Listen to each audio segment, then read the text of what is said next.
Locho sampo yapa gyo trashe pa tuche tempe tinle yarmoda pege drolor zampe zeparache pande lame shabla solvade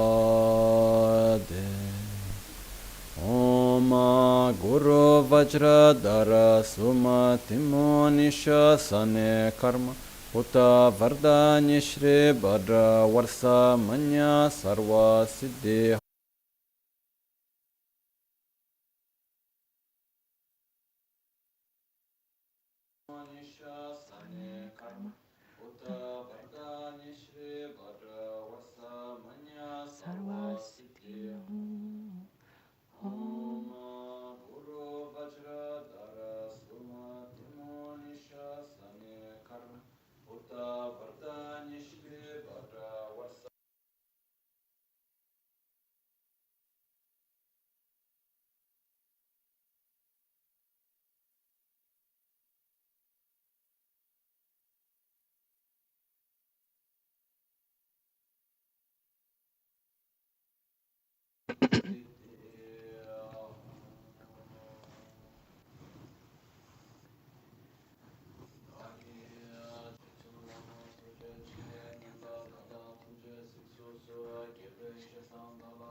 In Buddha, Dharma, and Sangha, I take refuge in Buddha, Dharma, and Sangha. Sorry.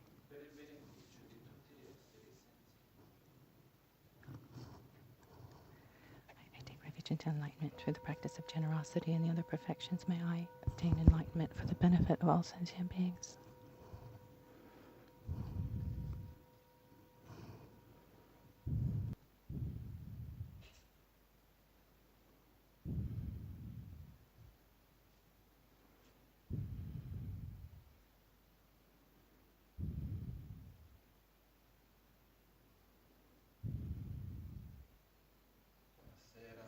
Good evening.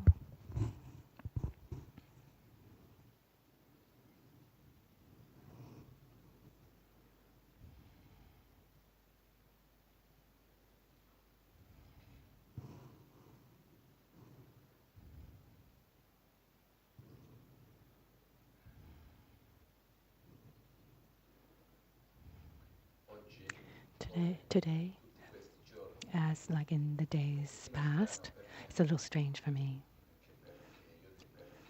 Also because I'm all used to speak when the people with the people present. Instead, the majority of people listening, are not here, and it's always been important for me to have this direct exchange. And now, what's important for me is those of you who are at home, 'cause it's just I'm missing this exchange. And that's also why I'm asking if there are any of you who have a question or anything, go ahead and write it in the chat of the streaming. And then those who are here doing the technical aspects of the streaming can show me can show me the questions, and we can have this exchange.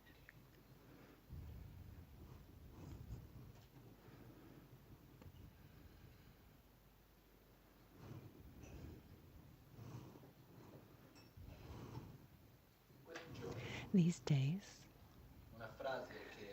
this statement that comes back that I recall often in my thoughts is something that Lama Tsongkhapa said, and it's at the very end of the three principal aspects of the path. It's when Lama Tsongkhapa at the end he says,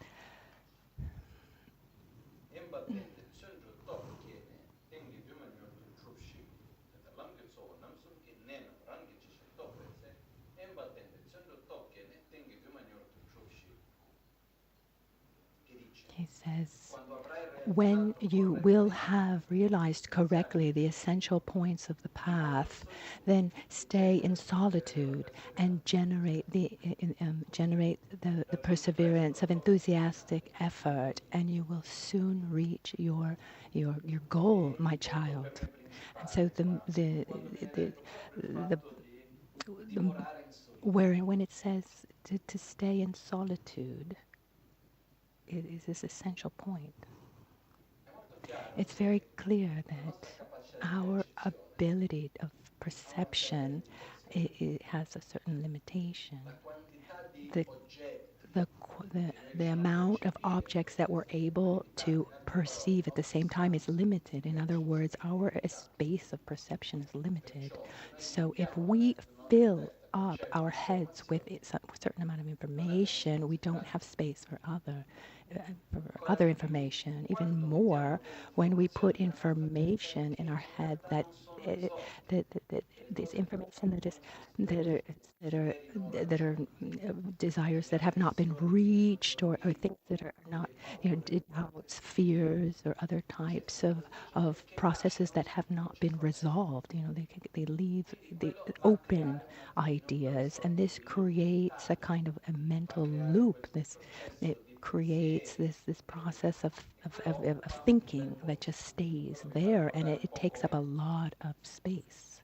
It makes me think about, like, for example, sometimes in a computer, there can be some kind of like defect in a software, and what happens is there's a process that like just keeps repeating itself in loop, taking up a lot of the CPU and of the processor, but also of memory, but without any kind of result. And so it slows down the computer, and the computer's not able to do even basic things because it's doing things it shouldn't be doing, and it's just using up all of the energy. It's using up all the space.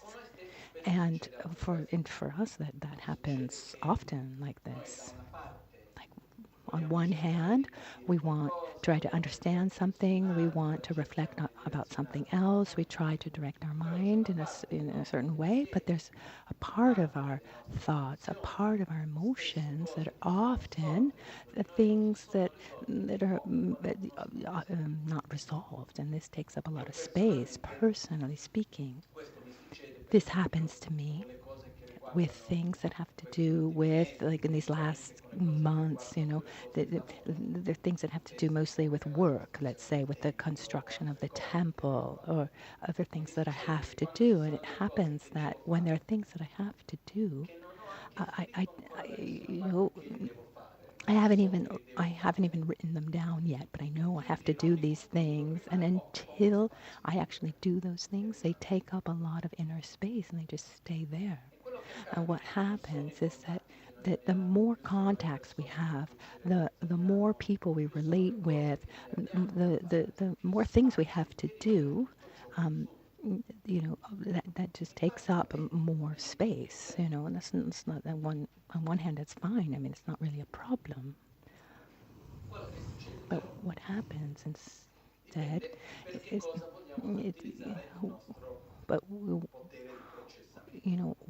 how do we want to use our processing power like a computer? If I have a computer, for example, and I have a task to do. If I want the computer to do a task, I need to have the processor needs to be free. It needs to be able to do that job. If if instead the processor's working on something else, um, and I don't, and I maybe it's not a problem if I don't need to make it work, but instead, if I want to familiarize myself with certain inner states, states of concentration, develop wisdom, states of love, or the awareness of impermanence, or different important states, we need to we we need to free up our we need to free up our inner space, like the processor, because if it's if it's focused on other things, obviously we have less space to dedicate to the things we want to do. So here, where Lama Tsongkhapa says stay or live in solitude. He, is give yourself the space to make deep changes. And if we look in the history of Buddhism, Buddha Shakyamuni, or even before, great teachers who lived even before him, not just in India or Tibet or China or even the West, when the wise people, when the teachers wanted to deepen something on a spiritual level, where would they go? Where there were a lot of people, or would they go where there was solitude? I remember, for example, the places where Saint Francis went to pray, to retreats. I think he spent a year and a half in the middle of nature in the mountains near Assisi. So his traditions of Buddhism and Christianity, we see that that the meditators would go to the forest, go to the desert. Why? Because if I'm far from the people, if I'm far from situations that require my space, then I have more available space to meditate, to pray, or what I want to do. And so this is, it works once I have something to direct my space, my energy. That's why Lama Tsongkhapa says very clearly, when should you go to live in solitude? Once you have realized correctly the essential points of the three aspects of the path.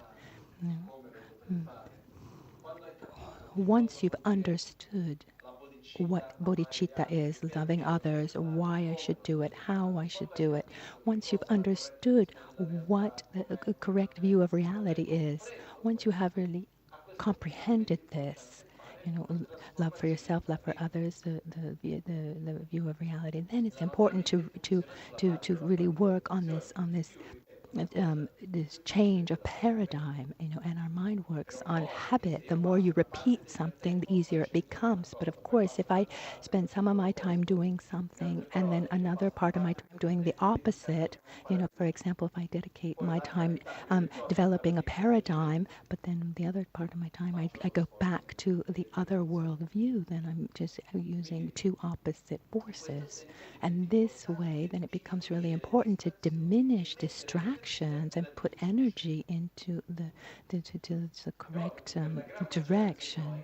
It's obvious that for most of us, the problem is not to be alone, to be in solitude or not, have fewer distractions, but but but first of all, we need to have a clear direction of where we want to put our energy. I'm sure that most of us, if we put someone to do 3-year retreat, he'd just go crazy. Say you have to stay home, closed at home. You see no one. No television, no telephone, no internet. You can't speak with anyone. They'll bring you food, and that's it. But it would be almost like a torture, like the being in solitary confinement in prison, except that you have the sun, that you could go out. But instead, the great masters of the path have wanted this specifically. Why? So that they could take 100% of their inner space, 100% of their inner processing, and place that in the same direction. Just let's put that aside for now, because it's for when we have more preparation, a higher a level of preparation. But let's go back to where we are now and how this all relates to our reality. What I wanted to emphasize is that our mind has a certain amount of space, and this space fills up. This space can become larger, but in the meantime, it's a limited space. Even if it has the potential of becoming illimited, unlimited. Something that happens often is that when we're constantly taken by thoughts, constantly taken by distractions, constantly taken by projections towards the future or memories of the past, as if the mind is constantly projecting onto something, when we have this opportunity instead to stay in silence, and not just the sound of silence, but free of many objects of perceptions. But we can find that space when someone can just find himself. It can become difficult. We're not used to this. Unfortunately, we're used to getting home, turning on the TV. We wake up and we pick up our cell phone. If I'm home, the radio's on, the TV's on, or something's playing. It's constantly we need contact with something that is outside of ourselves. It's just taking up our space, as if it were something dangerous to be alone with ourselves, as if it were something that scares us, when instead it's so important. It's so important to be able to be fine with oneself, to manage, say, okay, there's nothing to do. I'm just going to be with myself. How wonderful. How wonderful to simply breathe, to simply just be. But for this to happen, we need to, how can you say, we need to find like a minimum state of balance and pace, because what happens often is that we have so many contradictions, inner contradictions. We have so many memories, expectations, projections, that when we don't have external objects with which to be in contact, then things within within ourselves manifest, so that, things that we don't want, like sadness and fears and anxiety or other things, that they come out. Why? Because in reality, because we have not having resolved those things, they come out. A little bit like, it's an example, it's not exactly the same thing, but as I said before, when I have to do something and haven't finished it yet, it happens that there's like that, like for example, when I'm like waking up, and I'm like, when you're sort of sleepy waking, not exactly fully awake yet, and then the whole to-do list comes out, and when there are many things, it happens that I wake up with this like voice, like this voice that's coming out from outside of me, that says, "Oh, you need to do this, and that." And then I wake up and I do, I organize myself and I do all those things. But the problem is when we have an inner thought that takes up space inside of ourselves, but we're not able to pacify it because we're not able to conclude that cycle, and that takes up an absurd amount of space. Of all our body, I imagine, maybe I'm wrong, but I think even on a physical level, the organ that takes the most energy would be the brain. I mean, the amount of energy that the brain uses is much more than any other organ. So when we take a part of a part that's just going round and round, it just uses up so much energy. And then there's a moment where when that thought that's there, um, um, maybe when that thought can just take up our entire inner space. It just be, sometimes it just absorbs all of us, and then sometimes just absolutely crashes, and then maybe it manifests again at a later time. Our tendency often is often to kind of run away from all of this. Our tendency would be to, when when we come into contact with these thoughts, with these memories, with these projections that are thoughts that have to do either with the past or a way of seeing the present, where we're not able to live in peace with something, or to accept something, or we're in conflict with something else, or it has to do with the future. It could be about anything. It could be based on fears, on dissatisfaction, or anxiety, or jealousy, or envy. And often there's a thought of trying to justify certain thoughts.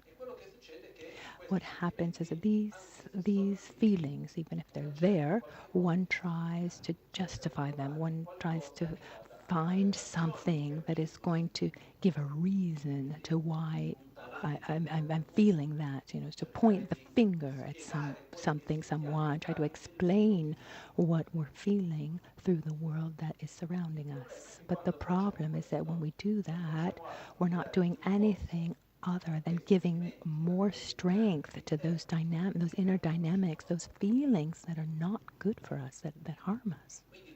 So what should we do? I don't know. in the sense that there's not the one answer. There's not like do this and you're going to resolve everything, but there are some small things that we can do that I think can help. The first thing is awareness. The first thing is awareness. That means to see, to perceive, understand, oh, this is a thought that I have. Where does it come from? It comes from experiences that I've had in the past. It comes from ideas that I have. But at the end of the day, it's a thought that or I concluded, or in some way, I shouldn't give space to it. Otherwise, it's just going to keep using up all my energy and not take me anywhere. So what happens is that when we have this awareness, one of the first things that we can do is to allow ourselves to see the thought as it arises, recognize it, welcome it, not block it. Because if we block it, then it's going to come even stronger, and we should not follow. So we welcome, okay, I know you're there. I know that that thought is there. There's that memory. There's that expectation. There's that fear. There's whatever. I know it's there. I know you're there. This is nothing other than a result of all the interactions that I've had up till now that have brought this to arise, but I do not need to follow this. So as it arises, I'm not going to justify. I'm not going to try to point my finger, find a reason. And I try not to materialize it. I don't try to run away, because we try to run away when an emotion arises, when a thought arises, and to not come into contact with that thought, we put our attention onto something else. So this is a way we do to escape from it. Instead, if we don't run away, but we don't follow either, then we try to let it flow, remembering that it's impermanent and it will pass. It's maybe it's like a memory, some kind of trauma that came and it just kind of got stuck there. But the more we let it flow, we remember it's impermanent, it's going to pass, without giving it importance, without justifying, without trying to justify that thought with the world around us, without trying to understand the how and the why. We just let it flow. And every time we're able to do that, we're going to diminish the strength of that habit, of that thought. It's obvious that the best thing to do is that the best would be when we're able to close up that cycle within ourselves. But often the problem is, very often these thoughts that we have that take up so much space within us are not conceptual thoughts. They're not clear, simple conceptual thoughts. They are emotions that are there, that are there open, and we're not able to elaborate them somehow. It makes me think about when I came to Italy, for example, because up to 12 years old, I was in Brazil. I was a child, and I don't remember people coming to talk to me in a certain way. But then I went to India, and I spent 12 years in the monastery in India, and I had a marvelous experience. Also because I had the great fortune to live with people who were very, very special. There were more than 3,000 monks at more than 3,000 monks at the monastery, and I lived with my teachers. I lived with Lakpa. He was a man of few words, and when he said something, it's because he meant to say that thing. When he said something, it's because he needed to transmit something. and and for a long time, I used to go to him at the end of the day before debate. He worked in administration. He was responsible for all the construction of the monastery. He did many, many things. Even if he was the greatest geshe of his time, among those who had studied, he refused to study the Dharma because he would say that he didn't want to teach what he hadn't understood anyway. So I would go to him. It was an hour before debates, and I would chat and I would tell him about my day, how things were going, and he was there sitting, and he would just be there reciting his prayers. And one day, after a good while, I mean, just days and days and days that this happened, and then one day he just said to me, "You Westerners, you really need to talk a lot, don't you?" He goes, "Okay, that's a need you have, that's fine." And then little by little, as I was going to him, they would, my monologue would finish. I'm talking to him, and then I would stay with him, and I would do my mantras, and he would do his mantras, and then we were there, basically in silence, doing mantras side by side. And then after a while, I'd go to him, "How are you? Good evening, good evening." We would take tea in silence, and then we'd stay about an hour together reciting mantras, and that was it. And it was a beautiful experience, marvelous. And I never felt that he wasn't welcoming me or not listening to me. So when I came to Italy, I wasn't used to I wasn't used to talking so much. And what I was absolutely not used to, and it took me time to understand, is that often one says, or often people speak without saying anything.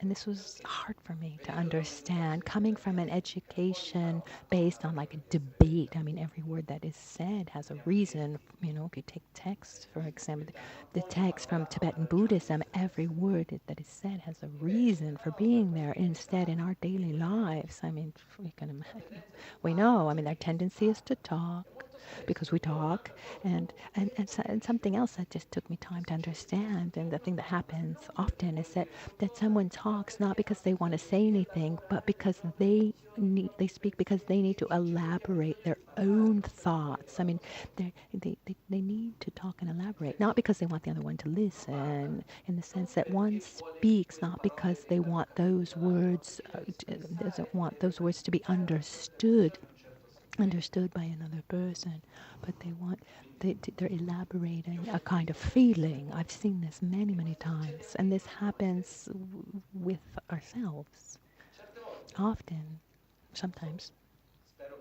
And I, I hope it's clear. I mean, I can't ask you if it's clear or not. Anyway, what happens is thoughts come out, projected into the present moment or into the future, or maybe even to the past, actually.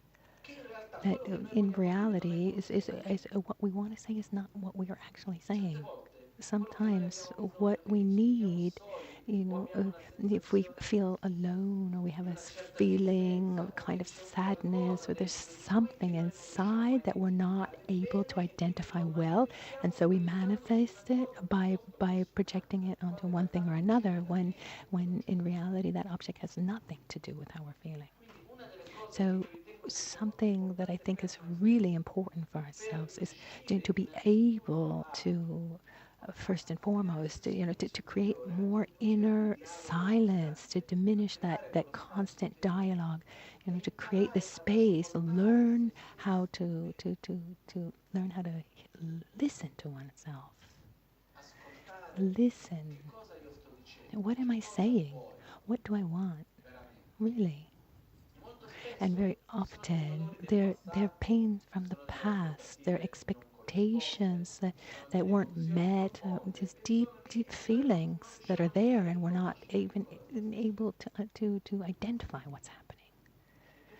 And to do this, silence is good. because as long as I am projecting onto a million different things, then it seems like I'm right, because logic is great off on one hand, but it's terrible on another. On the other, as in Tibetan, as said in Tibetan, it has happened to me. Once that I've gone to talk to Lama Gangchen, and I've said things to him, and then he answered me. And then he answered me in this way, saying, "Be quiet." Why?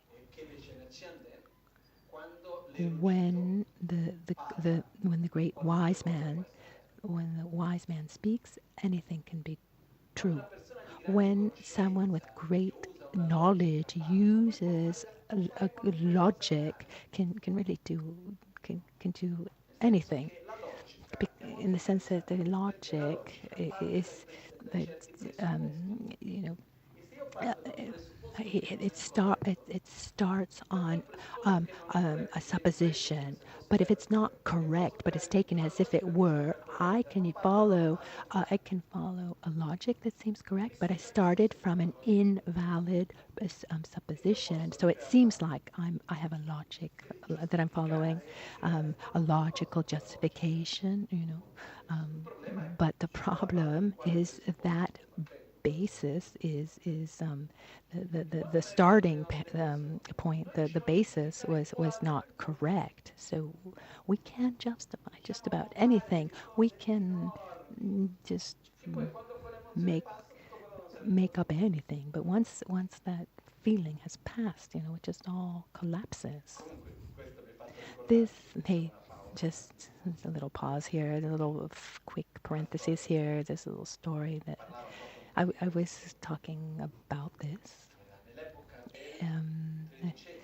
This is during like the 13th Dalai Lama. During the time of the 13th Dalai Lama, there was a Geshe who was a good friend of the 13th Dalai Lama, and his name was Geshe.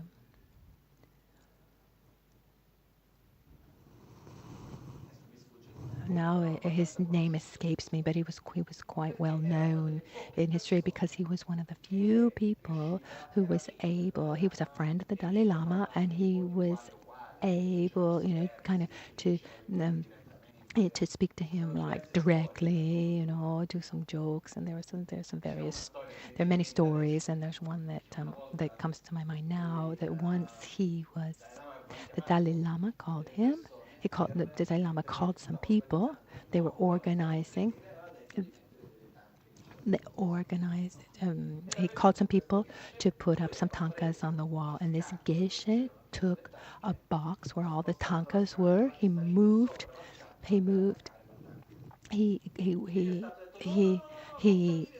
He got on top of the box where all the tankas were, and everyone said, no, you can't walk on top of the box, because then you'll be walking on top of the tankas. That's a really bad karma. And then he says, between where I put my foot and the tankas, there's air, And then a few days later, there were workers who were cleaning the roof. They were cleaning the roof of the bedroom of the Dalai Lama, and so he started calling and saying, don't you're walking on top of the head of the Dalai Lama. And the Dalai Lama came out and said, what are you saying? What are you saying? And then he said, well, there between your head, and the bottom of their shoes, there was the roof. And so then that was the answer, the Dalai Lama. And he said, oh, you see, that's so when I was walking on top of the box, it was the same thing. And so there's this kind of jokes between them. There was another time. There was a master who was wonderful. They would say that the people would just cry when he would give teachings. He was so incredible. And then, so this Geshe was telling him to the Dalai Lama, and he said, "Tell me more." And he said, "Well, this master is." This master is wonderful. He's teaching these nuns, and they're crying. They get emotional when they hear him teaching. And he said, "Oh, okay." and then and then he's saying he's good because he's making people cry. And then he's he said, so this geshe said, okay, well then I'll show you how good I am too. So he organized a really big throne. He called all the nuns, saying that there was someone who was coming, very important, and all these people came to it came. He seemed like a very, very important person. It was very formal, etc. And then at a certain point, he started speaking about the suffering of a carrot.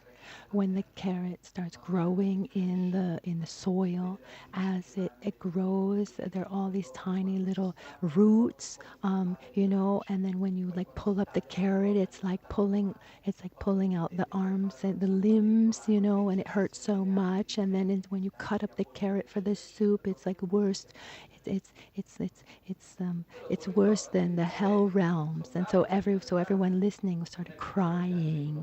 And so he was saying, so he said okay, it's not because someone cries that you're teaching, that you're good at teaching the Dharma. It's just a way of manipulating people. All of this to say, and now I'm trying to remember the name of this geshe. He's it's a part of all the like the jokes in the monastery. The different stories with this geisha. Anyway, all of this to say that when one wants to manipulate, it's easy to manipulate a certain reality. It's very easy. And what we do often, when we're taken by certain emotions, we try to adapt a reality around us to justify the feelings that we have.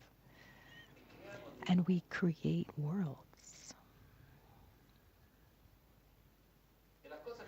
And what happens sometimes is after a while, we're not listening to what is behind, but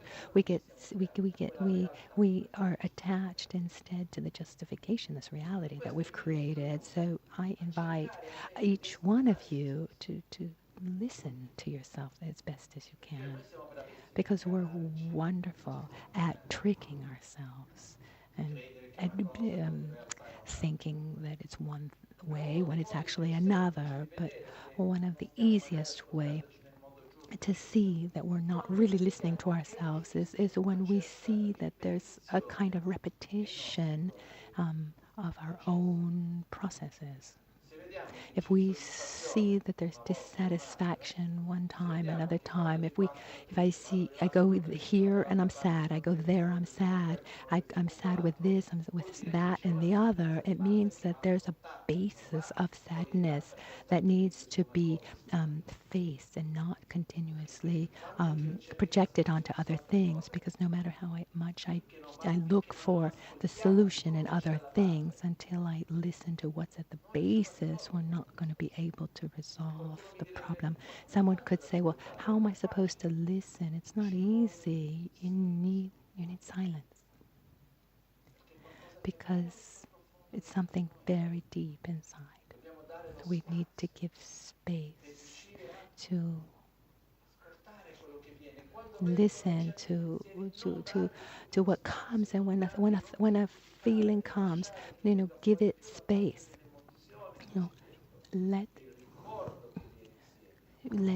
the feelings come. Let the memories that comes back. It's like when we're listening to someone and we try to understand. We see the words, but we try to understand what is between the lines. And when I listen to people, sometimes I really try not to listen to the words, but really try to feel what's behind the words. Often I've seen people speak with aggression, but what was behind that was a request of attention during a moment of solitude or sadness. I've seen this very often, and today, when someone tells me something, before I actually give value to the words, I need time.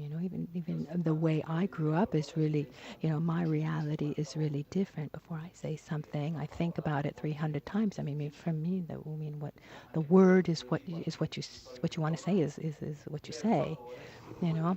So I've said to people, very often to people around me, if you want to say something to me, say that, and if I say something, it's what I want to say.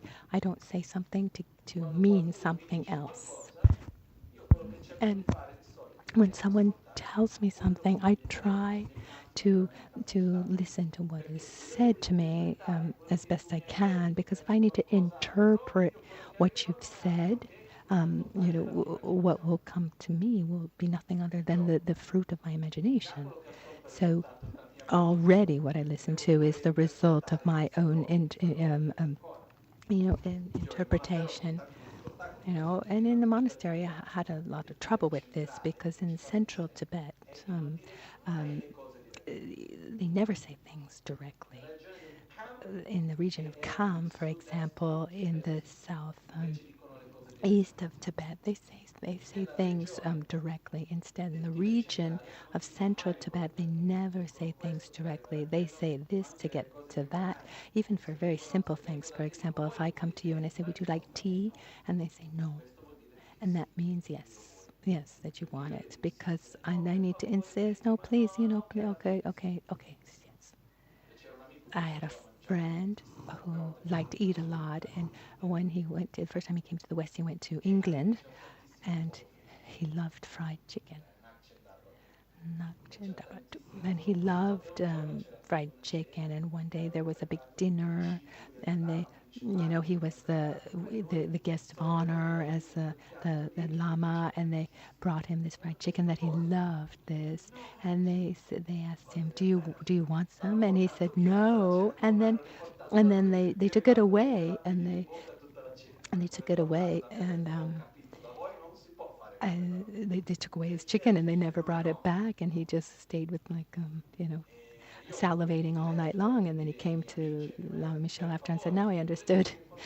So I've told my friends in the past, if you want to tell me something, tell me what you want to tell me, because I'm not really able to interpret what you want to say. It's not part of my culture, but I needed to learn, with different people, to not interpret, but learn how to listen, to listen to what is not actually expressed in the words. Try to hear the feelings that are behind the words. And as we do that with other people, in that same way, we should do it with ourselves.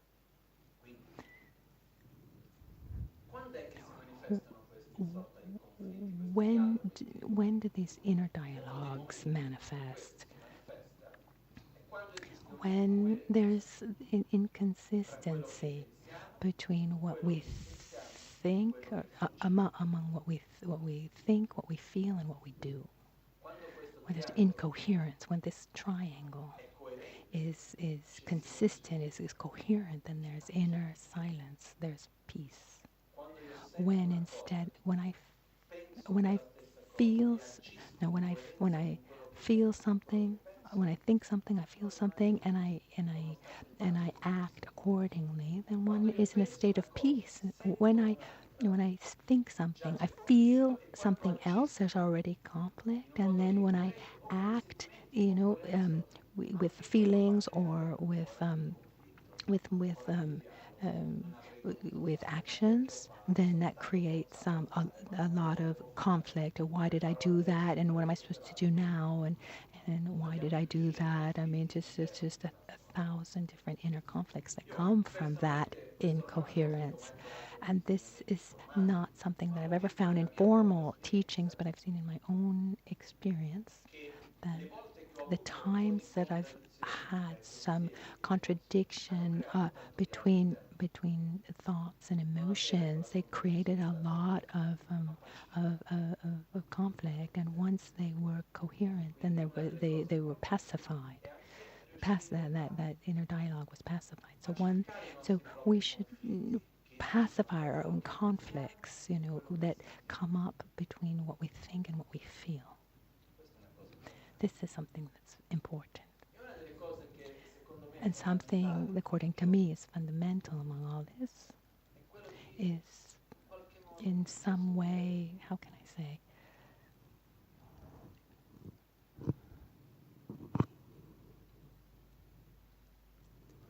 it's not just um, welcome oneself, but be kind to oneself. It's like me try to explain myself better. Like, okay, I'm upset about that thing. Okay, I'm upset about it.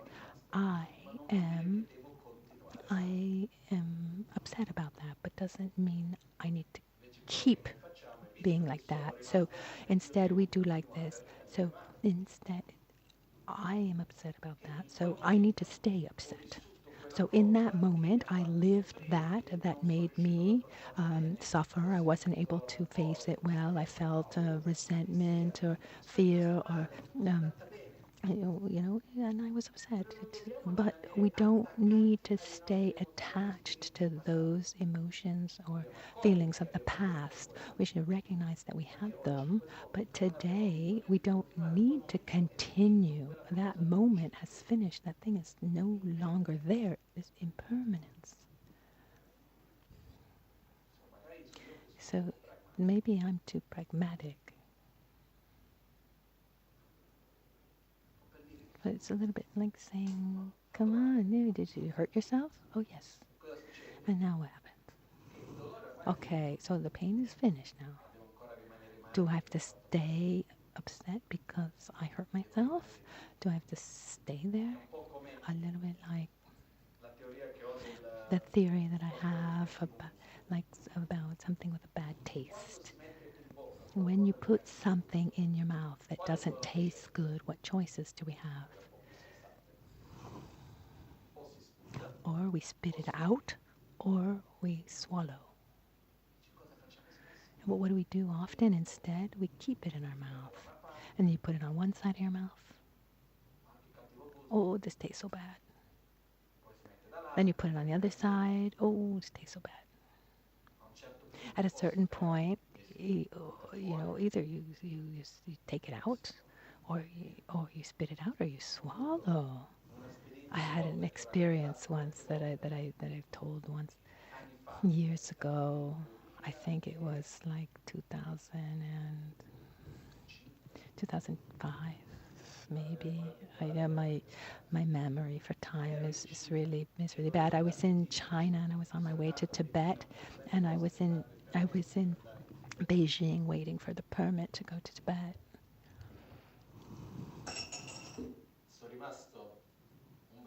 I was so I was in Beijing waiting. I had to wait there for a while, and then it was my birthday. And the day of my birthday, I went. There was a friend who was there, and the day before I was at his house for dinner, and he said to me, "Tomorrow I can't invite you to dinner, even though it's your birthday, because I have an important meeting with the minister, and I can't cancel this dinner. I'm really sorry." And then and then and then I said, no problem, but maybe you can give me the car so that I could go to all the sacred places. And so that's what I wanted to do on my birthday was was to go to the sacred places during the day, and then have a nice Pizza Hut in the hotel, because the days and days of formal dinners and dinners and dinners. I was really happy with this project of mine. So once I finished looking at these sacred sites, like the park up behind where there was a Yamataka statue, the driver of this car, he said, "We need to go, Trifang, Trifang," which means eat. I said, "Huh?" So I don't really understand. I didn't understand Chinese so much, but I understood Chifan Chinan. So I told me like, we need to go. He showed me his watch. We need to go and eat. And so he brought me in front of a restaurant. I remember it was like three or four floors, and the first floors there was absolutely full. But as you went up to the other floors, it became more chic. And on the top floor, there was this long hallway with the different rooms, like private rooms, with private chefs. And so he took me to one of these rooms, and so I thought, oh, maybe he's invited me also to this dinner, or there's that big round table with a lazy Susan in the middle, and the couches in the corner, and then at a certain point, three Chinese people arrive, didn't speak a word of English. Ni hao, here, there, okay. At a certain point, we start eating. After about 40 minutes, I understood that they were friends of my friend, and to not leave me alone on my birthday, he asked these friends to take me out to dinner. And at a certain point to eat, they brought me a menu which had pictures, images.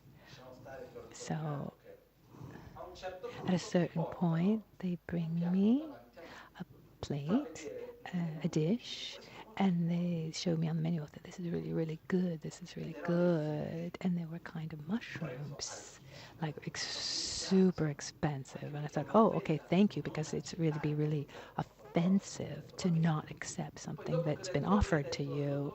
And then they said, okay, like the smell's not so good, but then the taste is really good with gestures. He made me understand this. So this tiny little dish arrived to me, this is maybe a little bit bigger than this, but so there was this plate with just a couple pieces of mushroom on it, and the image that came to my and that came to me as soon as the dish arrived, with like a room just completely filled with stinky shoes. I mean, it smelled so bad that my first thought was, how can I just not smell this anymore? I mean, I can't not eat this. It would be so offensive. If I leave it there, it'll be worse. If I put it in my mouth, then I won't smell that anymore. So I ate it really fast. I don't even remember what it tasted like. I ate it and I drank. I drank some water, and then the waiter came over asking me if I wanted more. I was like, oh, no, thank you. But this idea stayed with me, that when you don't want something, either you eat it and you swallow, or you spit it out. You just can't leave it there. So when there's something that's not, it's useless to say, okay, because that one time you said this, I was upset. Okay, it didn't go well. Okay, there's something that I can do. Can I do something about it? It's finished. Let's move on. Or do we want to stay there and complain about it? I mean, it happens. Sometimes people come to me because they talk about, they come um, they they come and they want to talk about just about the fact that they were upset. And they want to show that they were upset. And once they've done that, okay, I'm not going to say you're right, because it's not my nature. Okay, you were upset about something? Okay. All right, now what are we going to do about it? Nothing. So let's just move on. But often there's this attachment, just like this morbose attachment to, I was upset because this thing happened like this, because 25 years ago this thing happened, and here and there. Instead, we need to remember that life is a continuous transformation, and feelings, as they come, they end. Suffering comes and goes. It's over. One it's like a proof with neuroscience, with what that the neuroscientists did with meditators. It was interesting. They took people who were used to meditating, a lot, and then people who didn't meditate. And one of the differences that they found is that those who meditated more, when they had a stimulation of pain, the brain reacted in the same way as the others.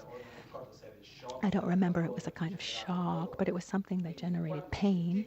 And when they felt pain, the brain reacted in the same way. I mean, it felt it, it felt the pain, but the main difference is in the normal people, let's say, when they were about to push this button or whatever, the reaction was already coming. Cortisol was coming, and then and then the pain continued, and it needed more time.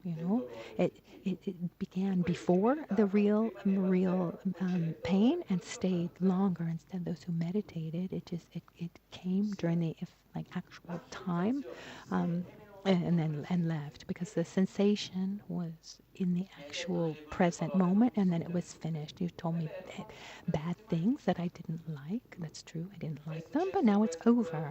This happened, this, that, and the other. It's true, but now it's over. Instead, we have this curve. There's this a pre-suffering and post-suffering. It's this enormous curve, and they so then and then they go on top of each other. So there's the pre-suffering of this, and then the suffering of that, and the pre-suffering of something else, and so our inner space is absolutely used up by all of this. And when our inner space is used up, we don't have possibility of seeing someone else. We're incapable of loving, as if a kind of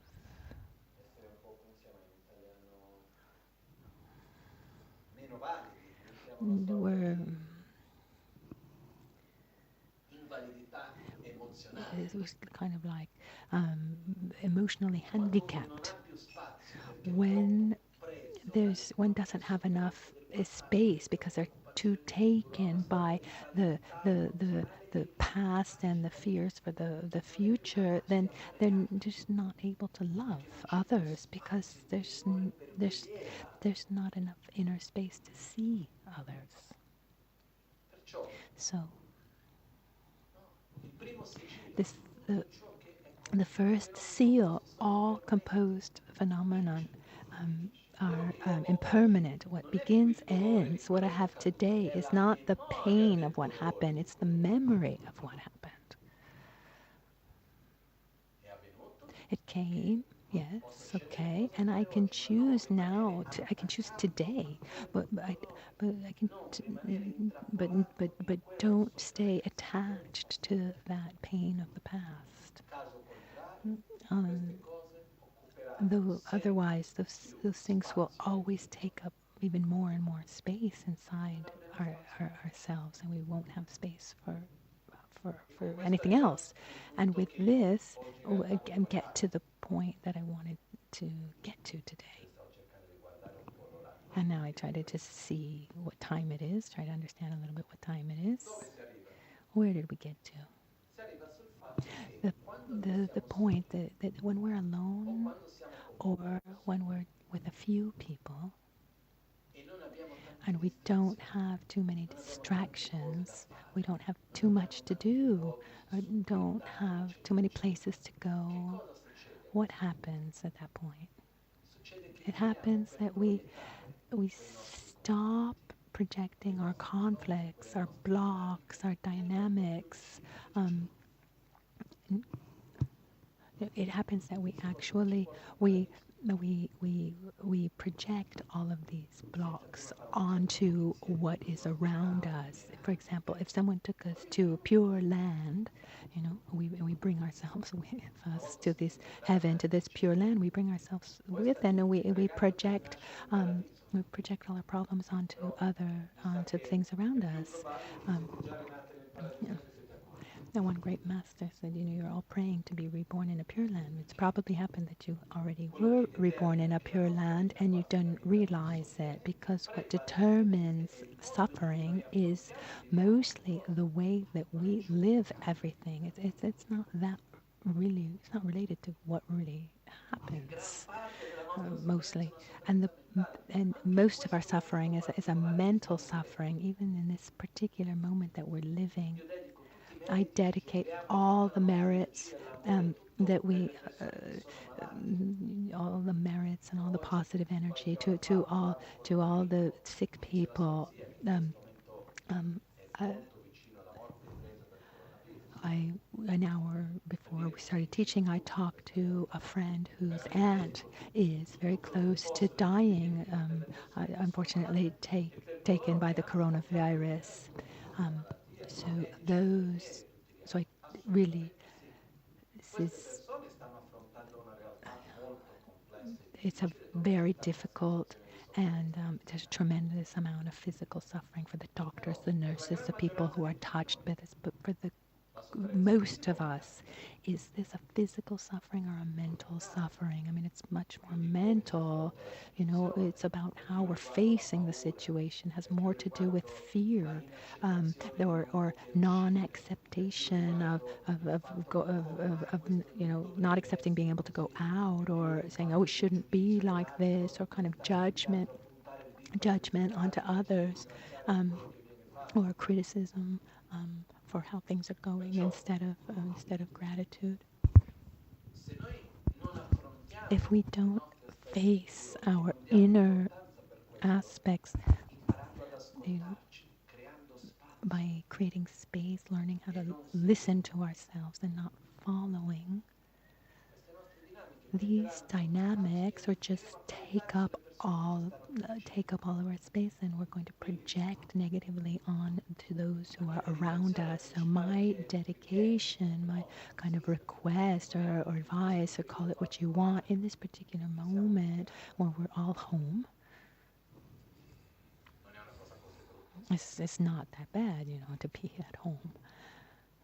But what's important, I mean, it's about, what are we filling up our space with? I invite all of you to not keep the TV on all day, to not look at the news 35 times a day, but 2 times, 3 times, just to be aware of what's happening around us. But filling up fill up your space with virtuous things that are beneficial, by a reading, a meditation, prayer, by welcoming, or coming into contact with someone who needs, those in need, by picking up the phone, even, with the friends that you haven't caught up with for years because we've never had time, you pick up the phone, and you make contact with someone and say, please tell me, how are you? Not just, hi, how are you? They're asking each other at the same time, and you go, oh, I'm fine, like this, and then you just move on. No, instead, here they go, okay, how are you? Let's exchange, deepen this friendship. Use our time so that our time becomes really virtuous and beneficial. And another thing that's particularly important is to be careful to not project onto the small world that surrounds us, because when we're closed, our world gets smaller, and when our circles are smaller.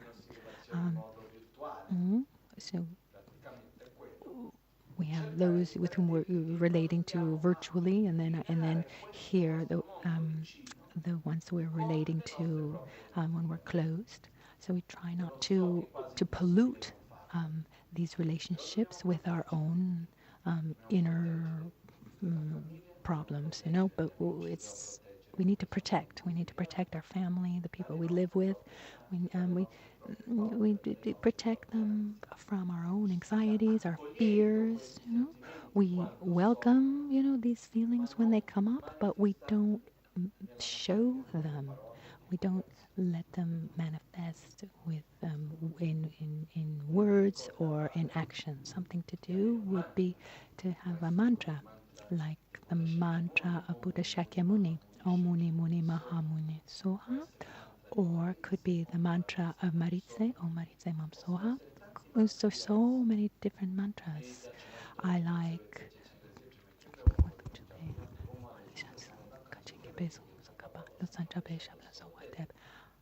is the prayer, the request, the prayer of Lama Tsongkhapa.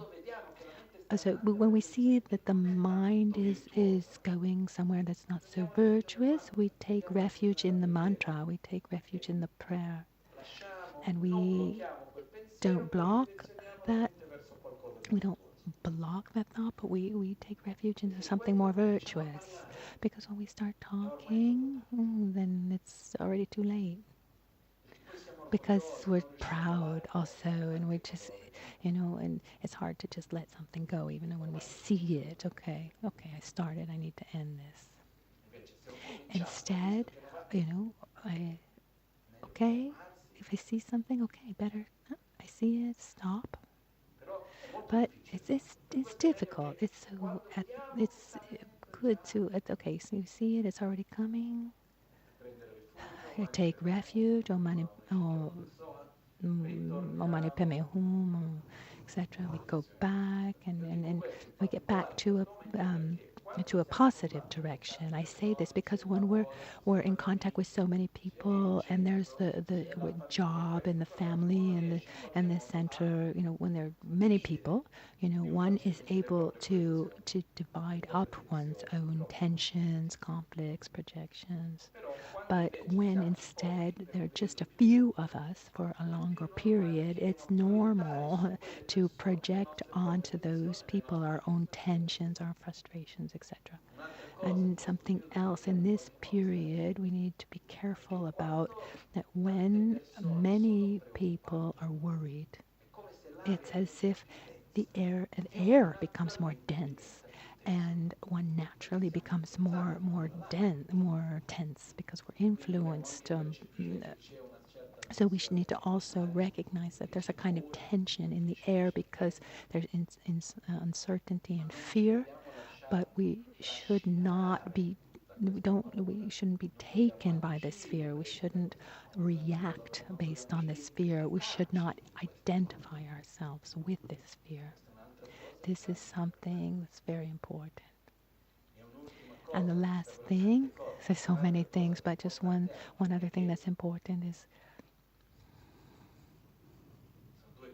two things. One thing is when another person that we're close to acts in a way that we don't like, in a aggressive way, says something that's unpleasant, does something that goes against what we would like, that is somehow conflictual. We can act in different ways. We can react at the same level. You treat me with a certain amount of aggression. I'm going to act in the same way. I can pretend that like I can pretend nothing's happened, but inside I'm hurt. Or I can,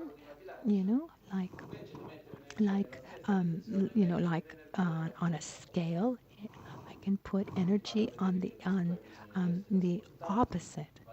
I see that that the person needs to be listened to, needs to be welcome, without listening so much to the words, without fixating on the words, but put energy in the opposite place.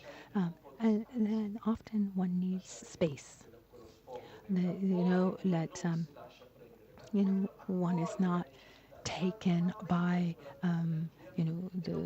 the words of the other, but then leaves a little bit of space and then puts energy in the opposite. It's tiresome. But the amount of energy that we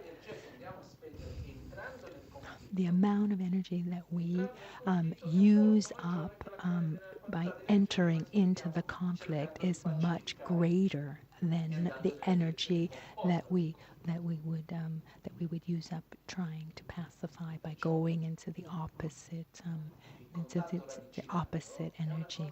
So when uh, when we're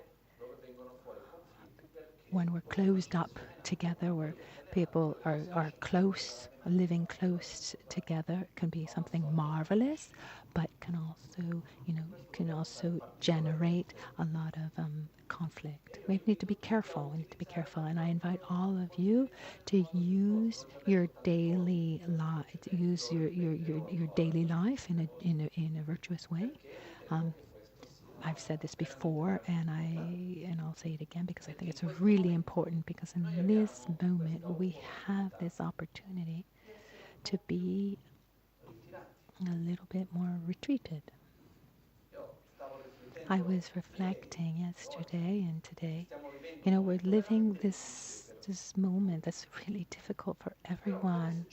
But as it happens often in reality, in history, you know, you know, negative experiences bring positive side effects, and also nice things bring negative side effects. I mean, if we're here listening to teachings, if I had the opportunity to study Tibet, is because Lama Gangchen had to leave Tibet, and he didn't leave Tibet because he went on to go on vacation. He left Tibet under very, very difficult circumstances, much more difficult circumstances than what we're living today, and that brought positive side effects. And I was reflecting about this the other day. I mean, this moment that we're living, there are some aspects that are very, very difficult, but there are also aspects that if we know how, we can live them very, very well.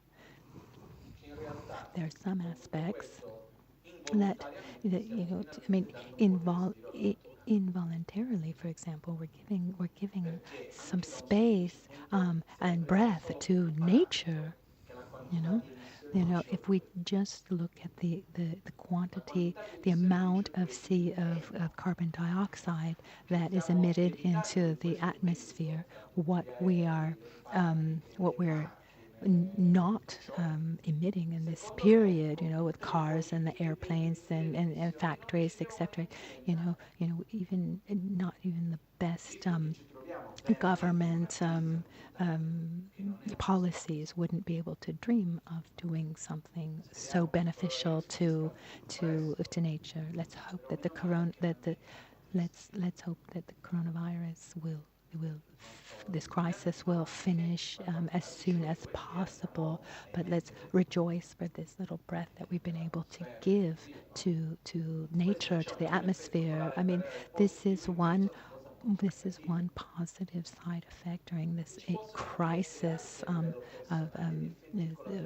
environmental crisis.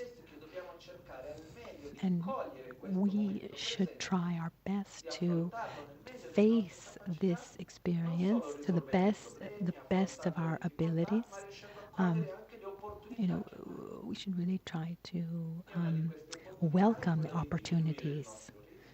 When one opportunity would be to slow down, look at our priorities, have more time, more quality time close to the people that we love. Parents with their children, husband and wife. I mean, to have more quality time together. This should be, lived well, possibly. And together with all this, as Lama Tsongkhapa said, at the beginning when we said, he said, Lama Tsongkhapa said, and live in solitude, to diminish your distractions. We have less contact, fewer things that we need to do, and with this, the question is, with the space that we have gained, what are we going to fill it with? I mean, this is the answer is up to every person. Silence is when we're not used to silence. It's not easy, knowing how to enjoy silence, to enter into silence.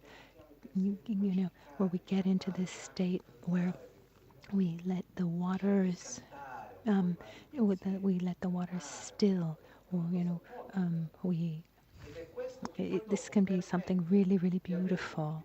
And this allows us then to generate intuition, to a clearer vision of reality.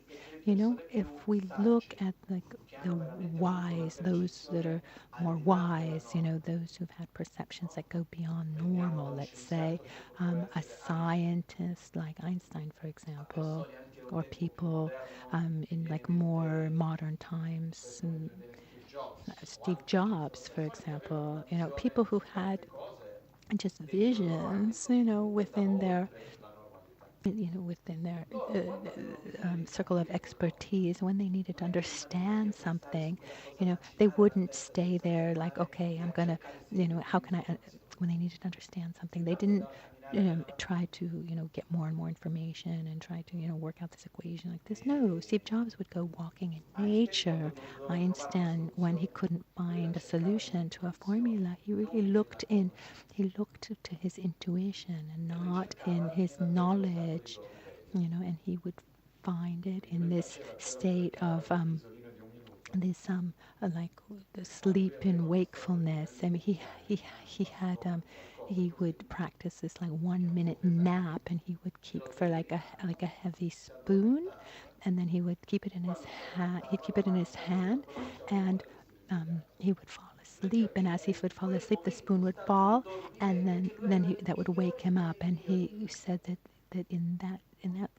that state of wakefulness and sleep, he had the best intuition. So when when we have space, when we have space, we can have our best intuition. We can resolve things. Unfortunately today we fill up our space with too many superficial things, that keep us from being able to discern correctly or have a clear vision of something because we have too much information. So let's allow ourselves to do things um, more slowly, allow ourselves, 20 minutes a day, just breathing, allow ourselves to listen to others, be present, to listen to others. These simple things in life are very important. So let's really welcome this opportunity that we have.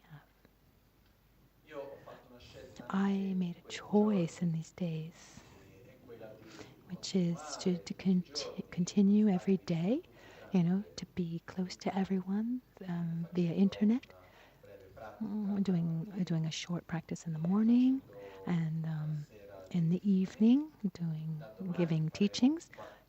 Starting tomorrow, we're going to do 4 days of Lojong teachings.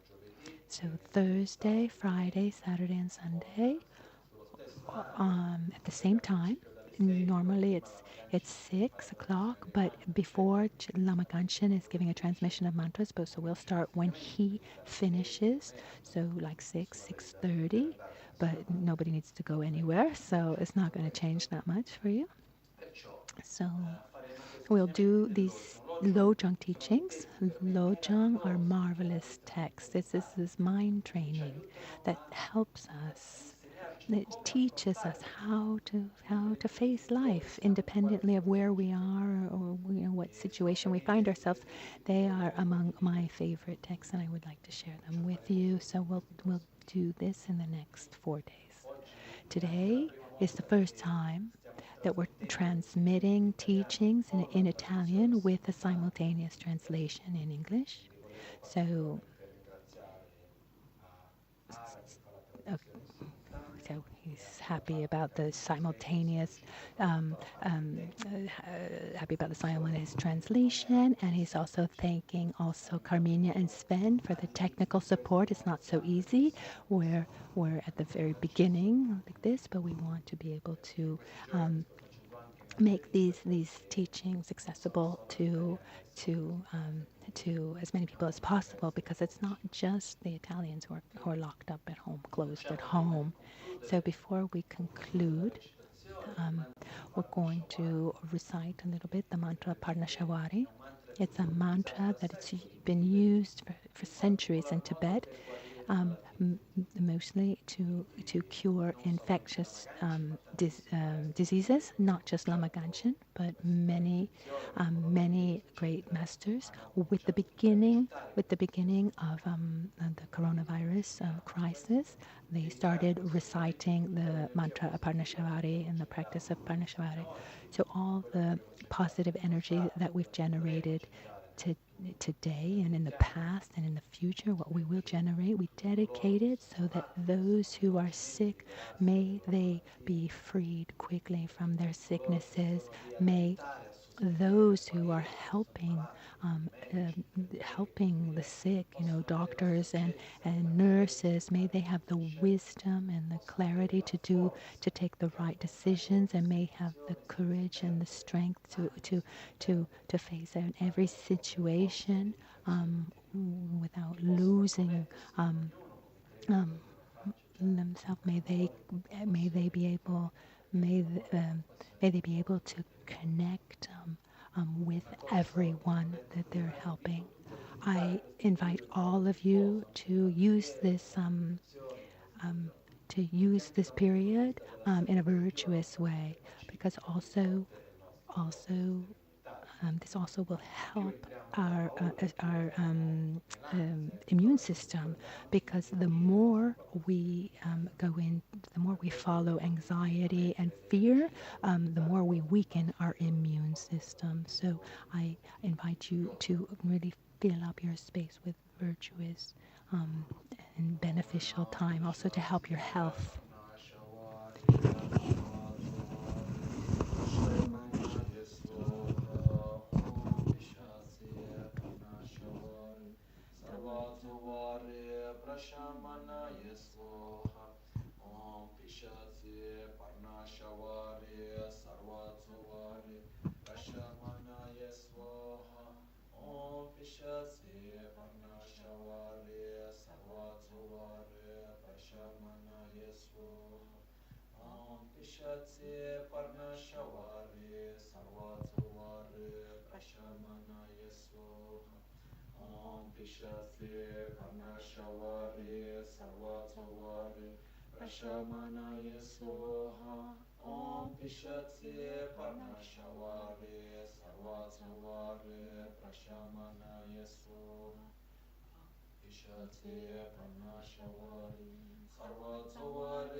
being ailing with disease be freed at once from every malady. May every sickness that affects the living be wholly and forever absent from the world.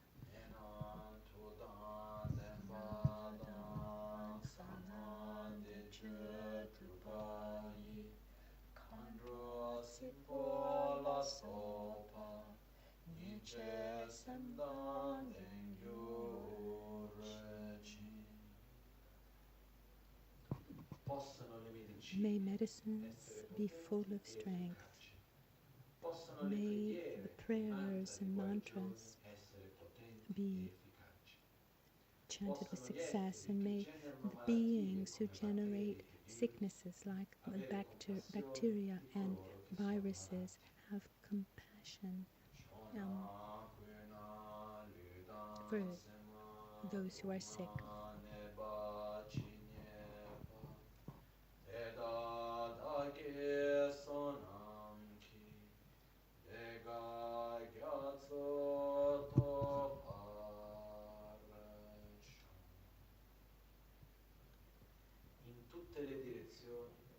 May beings everywhere who suffer torment in their minds and bodies have, by virtue of our merit, have joy and happiness in boundless measure.